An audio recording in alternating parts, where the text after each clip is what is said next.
Stars shining bright above you. Night breezes seem to whisper, I love you. Birds singing in the sycamore tree. Dream a little dream of me. Welcome, kindreds. It's Jessica the Story Witch. Have you seen this book? You probably have. It's at the top of lots of the Amazon charts, maybe not completely at the top now, but it's been in the top 10 in the Amazon charts in the spirituality, Wicca, pagan, lots of the different subcategories on Amazon since it came out early in 2017. Today I'm going to talk a little bit about my thoughts about this book, what I liked about it, the little things that niggled me about it. I also wrote a review of this book over on my blog, and I'll link that down below if you want to go and check that out. When I looked at the reviews and what other people have been saying about this book, it does seem to be a little bit of a Marmite book. People are either loving it or hating it, and I can totally see why. I'm going to talk about some of the reasons why I think people might be put off by this book, and also some of the things which I think are really awesome about it. Okay, so the book opens with a quote from The Craft, and that kind of sets the tone really that this is going to be very much a kind of pop culture witch book. It's not going to be a kind of weighty historical and academic take. It is going to be an accessible and pop culture take, and her language throughout the book, which is another reason why she's been criticised as being kind of like teen speak, is also like that. So if that is something that doesn't bother you and you are open to witchy kind of aesthetics and culture being used in the mainstream, then you probably will enjoy the language used and the kind of more personal connection that she makes in this book. It's written in a way that is not difficult to read. You can kind of flip through it pretty quickly. I read this, I think, over the space of 2 days, and I liked it. And then when I reread it before I did this review and the review on my blog and this video, and I liked it even more actually the second time. So the structure of the book, she starts off with an introduction, and then the first kind of half of the book, there's 13 chapters, of course, and the first, I think, 7 chapters are setting out kind of things about the history and her story and what has happened with the goddess being kind of ripped away from mainstream culture in a way due to Christianity and patriarchy. And then the last few chapters is a conclusion at the end, but then there's like 5 chapters which she goes through the different aspects of the goddess as she sees them, and she pins each one to a point on the pentagram. So those 5, it's the force of nature, she who cannot be controlled; the creatrix, she who dreams, manifests and makes magic; the oracle, she who trusts her intuition and sees all things; the healer, she who heals herself and heals the world; and the sorceress, she who is charmed, dangerous and not afraid of the dark. So yeah, that kind of gives you an overview of what is in here. I did feel at times that some of the content was kind of shoehorned into the structure in a way. I think the structure is really cool. I can see why she was really keen to go with that. But it did sometimes feel a little bit, especially in that later on part with those, when it works through the different aspects of she, or the goddess. She is how Lisa refers to her through the book. And that's the place where kind of the like witchy 101 stuff is mainly embedded in those 5 chapters, the kind of nuts and bolts things of practices, spell work and things like that for people to try. It almost felt a little bit like they were kind of, yeah, like I say, kind of shoehorned in basically. And I wasn't sure if that was Lisa or if it was the publisher. The publishers, Hay House, Lisa's first 2 books were not, I believe they were independently published actually, the first 2 books, or definitely indie published. And then Hay House came and knocked on her door basically and wanted to pick her up for this book. And they've done a fantastic job. Obviously it's sold loads of copies. Publishers are going to be very happy about that. The packaging of it, the design of it, everything about it looks great. I've just got the kind of like mass markety later on edition, but I think on the early editions it actually had like the moon phases going along, and it was black edged, which looks really good as well. I think though that perhaps the publishers, there were certain things that they wanted her to stress that maybe don't help with to feel connected to her sometimes in the book. Well, for me that was the case.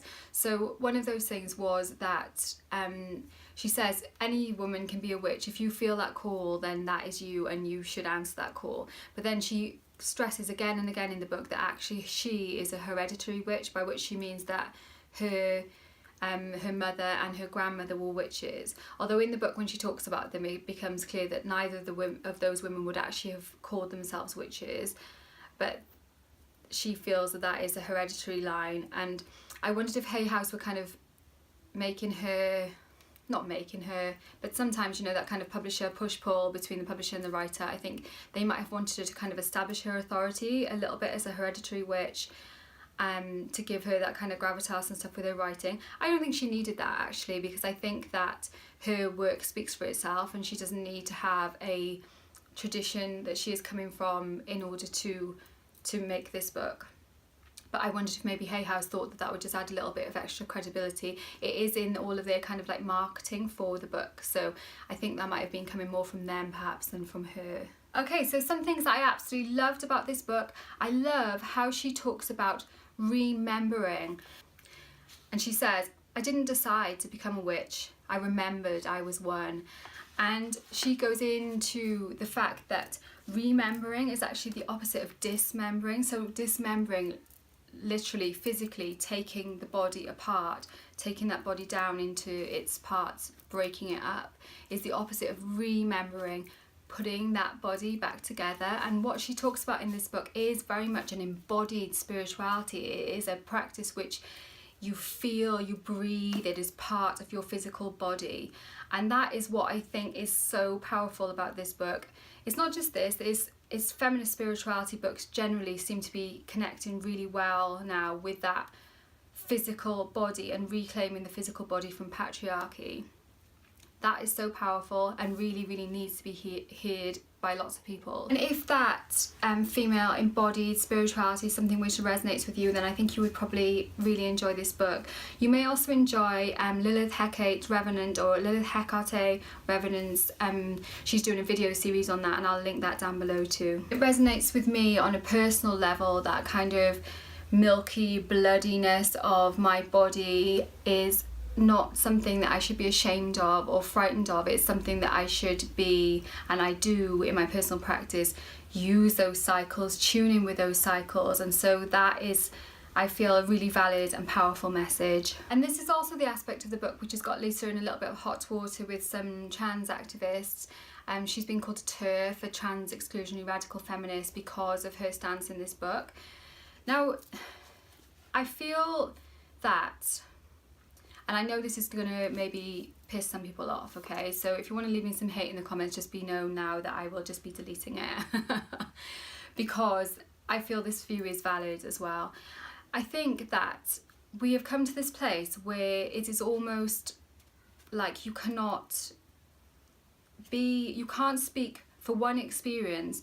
You have to apparently speak for all experiences. And I think that that is a really shit thing, actually, because when you kind of have to water it down and try and speak for everyone, you end up actually speaking for no one.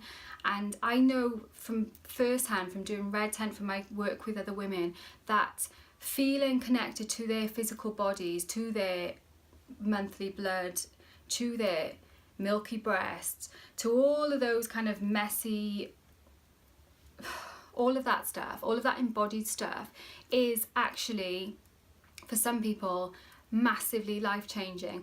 And if you're going to say, no, we can only talk about women on that grand scale, which also includes trans women, which also includes those women who don't menstruate, it would stop those powerful conversations being able to happen. And I don't think that's fair. And I think where it has come from is that it is unfair when the dominant culture is doing that. So like, say for example, well, just thinking that this is not quite exactly the same, but when I was about, I think, 9 years old, I went with my grandparents to the golf club that they were part of, and in that golf club they had a men's only room and the women weren't allowed in that room ever. And I was totally like affronted by that and really pissed off about it. There wasn't a women's only room, there was just a men's only room. Sorry, I'm just gonna have a little swig of tea as I'm getting cross about this. So that is an example of where the dominant culture, the white middle class men who were in charge of that golf club, had totally like sectioned off a place for themselves, so they don't have to, they didn't really want to let women into the golf club in the first place. but they did eventually let them in, and then they had their own little place that they could go and they could chat and they could talk about whatever it is they wanted to talk about without their wives hearing. And that is bullshit, and that is something that absolutely, that kind of exclusion is not on. But where I think the whole going into inclusion has maybe gone a little bit astray is that it says that you must include everyone, but I don't think that's true. And here's another example. For in lots of spheres of places now, like in writing, I'll just talk about that for now, then they have prizes and competitions which are specifically for women of colour. Now, I'm a writer, I'm not a woman of colour, I have white heritage and I'm white. So I don't get pissed off about the fact that there are competitions just for women of colour, because that is a completely valid exclusion of me, because that group, those people are not actually being represented fairly at the moment. And I feel like that is the same with this book and with this kind of physical embodied female power needs to be talked about, and it can't be kind of shoved under the carpet because of exclusion.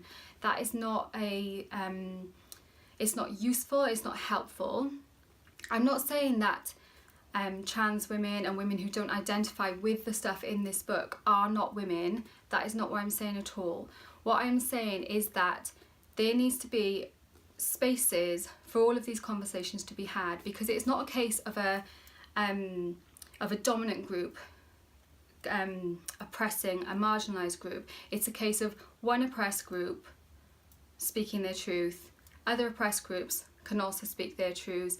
That is not an issue. The issue comes when there is a dominant group saying you can't do this, you can't do that, we're excluding you. It's not the case that one group has to be put down so that another group can thrive. That is a patriarchal and capitalist concept, and that is bullshit.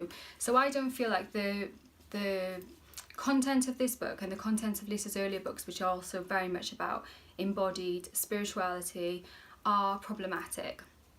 I'll get called to turf, I have no doubt for that, but I don't care. Okay, so all the kind of politics bullshit over and done with.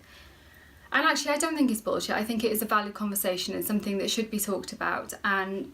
But what I don't like is when voices get shouted down about things, especially when those voices are female voices who have a very long history of being marginalised and silenced. So I won't be silenced, I will speak my truth about that. But I am going to move on now to another thing about the book, which I wasn't quite so sure about, and that is, well, basically it is kind of like the whole, the kind of centre of the book is that she wants to wake the witches, and her definition of witch, I'll find it. She says the witch represents the part of each of us that has been censored, ignored, punished and demonised, and it's a part that wants, no needs, to be accessed and fully expressed. And so she is kind of speaking to witch on a very kind of broad scale. She wants to wake the witches, she wants to wake that part of women, as she says in the book, but I'll explain why I think it's maybe a little bit narrow, that she wants them to remember to take their power back and to go out into the world and do the things that they are supposed to do, which is a fantastic message. She talks also about the witch wound, which she sees as happening because of the way that women have been shamed and silenced and even burned and drowned as part of the witch trials in lots of different countries. So there's parts of the book where she goes into the kind of history behind that. I'm not sure how historically accurate as well some of her information is, but as a metaphor and as an explanation of why we're in this situation, I feel like it does hold water. So yeah, the witch basically from Lisa's point of view it is women. It is biological natal women who are feeling they can't speak their truth and they can't be themselves and live their fullest best life because they feel, well, the opposite. They feel leashed, they feel tamed, and they are apologetic. And she is like, no to that. We're taking off the leash and it is time to be out there. And I think that's fantastic. I think where it's got a little bit confused is that message is actually resonant for, I believe, for everybody. And I don't think that message is only for menstruating women. Menstruating women have had a lot more of a stamp down on them than lots of other groups, but that message of waking up, of stepping into your power, is one that is valid for everyone. So that kind of made me come up with a question of, are all women witches, and are all witches women? So I'll answer the easy one first. Are all witches women? No, of course they're not. Men can also be witches. People who don't identify as specific genders can also be witches. Are all witches women? No. It's getting confused. Which witch is which is one of the chapters in Witch. Yeah, a lot of witches going on here. I love lots of witches, so that's good. So are all women witches? Now this is something which was a little bit of a sticking point for me. If we're talking about it from a kind of empowerment point of view, from that thing that we were talking about, people stepping into their power and living their true selves and incorporating that everyday magic, you know, that kind of noticing what is going on, gratitude, all of those things about our lives, which we can just be asleep and kind of sleepwalk through our lives, or we can be awake and we can be noticing, we can be experiencing, we can be feeling, we don't dumb things down, we feel things, we do all that. If that is what she's talking about, which is what I believe she is talking about, then yes, I feel like all women, in fact I feel that all people are witches in that sense, in that we can all connect to that everyday magic in our lives.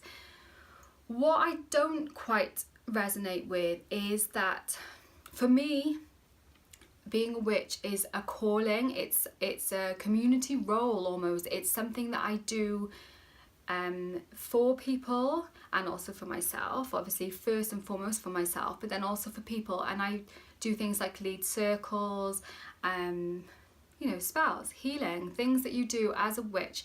Should everybody be doing that? They probably should for themselves, but I kind of feel like, in a way, saying that everyone is witches almost like takes away a little bit of the specialness. That's not quite the right word, because I do feel like everyone is special, but for me, being a witch is something that it often does set you apart from other people, because you have access to things which maybe other people don't, and it's a responsibility. It's something which traditionally there would be a witch in the community. There would not be a community of witches. Definitely, if everyone is moving up and everyone's vibe is going higher and everyone is tuning in more, perhaps that will mean that the role of witch, of shaman, of whatever it is in your culture, which the name for that, then maybe those roles will no longer be needed. I don't know, but I'm not so sure about that. I don't know if everybody feels the same calling to witch as I know I do, and I know other people do too. So yeah, so I was a little bit like, I'm not so sure about that. I feel like the witch wound that she talks about in the book is more of a woman wound than a witch wound. Have you read the book yet? If you have, let me know and what you thought about it. Perhaps you have issues with what I've said. Like I said, I will be deleting any kind of troll comments, but if somebody actually is interested in engaging in a dialogue about my thoughts about this book, then I'm more than happy to do that in the comments as well. So thank you so much for watching, guys, and warmest blessings, and I will see you very soon.